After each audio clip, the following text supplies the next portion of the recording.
Okay, here we go. I'm using a 5/0 blade. I'm trying to do this whole haircut with detachable clippers. I'm not trying to use any guards on this haircut. This first blade I'm using is a 5/0. That's 5 zeros. That's the 5/0 blade. I use this blade because I don't necessarily think every haircut needs a shaver.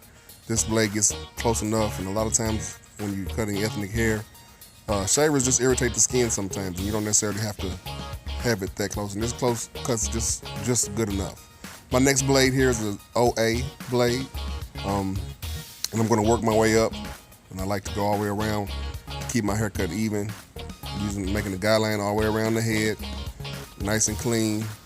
My next clipper is a 1A or 1.5, and I make my next guideline. I apologize for the blur. The lens does the adjusting on its own, and it kind of gets blurry, but it'll come back into focus here in a second. But I just do the same thing all the way around. I take that 1A and I go all the way around. This next guard is a 3.5. I don't have anything in between besides a 2, and the 2 is what I'm going to use to blend down with. So I went up to a 3.5 because he wants to keep the top full. That was his request. He wanted the ball fade, clean the sides, but he wanted to keep his curls on the top and keep it nice and clean. So I went with a 3.5. I go with the grain and against the grain to bring that blend in. I like to keep it full around the parietal ridge because that's kind of how you get the shape of the head. And this was my example. This is my method of attaining that desired look that I wanted.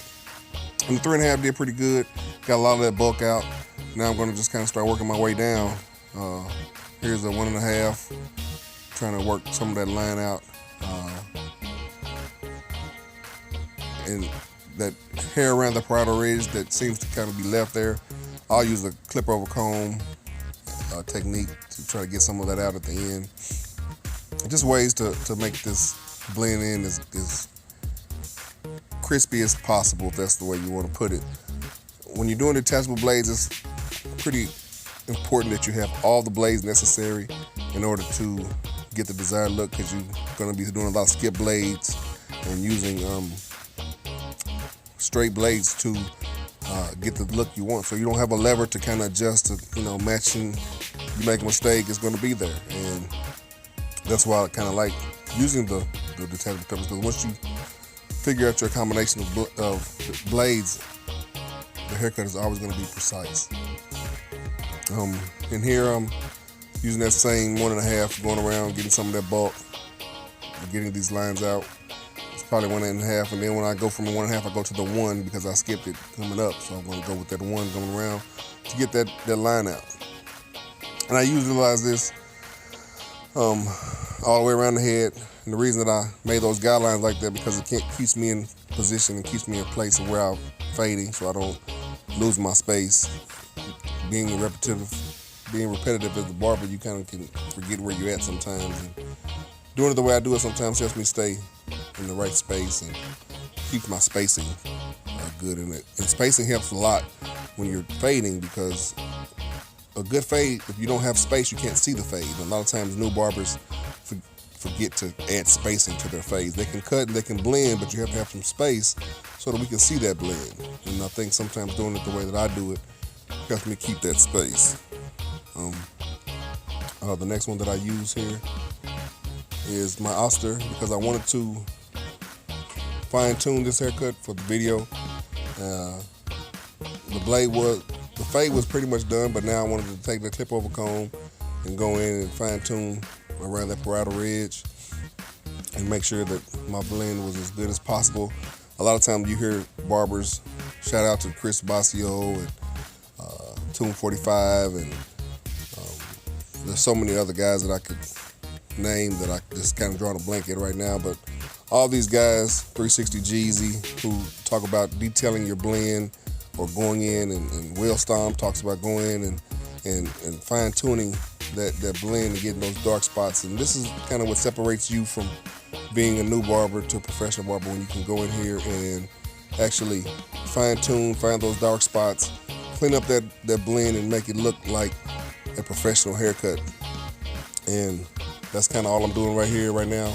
Then I take the OA modified blade and I actually go across and go over his loose ends, get the, just detail work, getting all those loose ends and rough ends to kind of make this haircut look finished and complete and polished. And it just definitely gives a finished product that the customer definitely always tends to enjoy. As you can see, the blend is pretty much in there. It looks pretty good. I have a few dark spots I need to go back and clean up, which I will do here at the end. And I go and I do my edge up. But sometimes when you are trying to get a haircut in and that fade or that blend is not working the way you want to, sometimes when you throw that edge up on, put that line in, you can see where you need to correct mistakes or go in and fill in spots. So here I take my clip over comb and try to help work on that blend.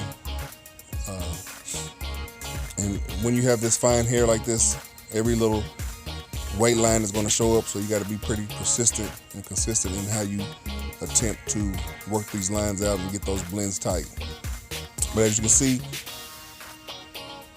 the blend is pretty much there. There's some things you can do. And there's no such thing as a perfect haircut, so you got to continue to work to make it look how you want it to look. There's always a little more blending you can do here, a little more blending you can do there, but you got to remember that you're spending time on these perfections. And when you are having customers wait, you got a full book, 30 minutes. I book in 30-minute increments. They get 30 minutes to get a haircut. And as you can see here, the finished product looks pretty great. He seems pretty excited about it. He enjoyed it. I'm happy with it. And we're on to the next client. Clean up the neckline. And this is how we try to do our business here at Table Barbershop. I'm the Fire Barber. See you next time. Thanks.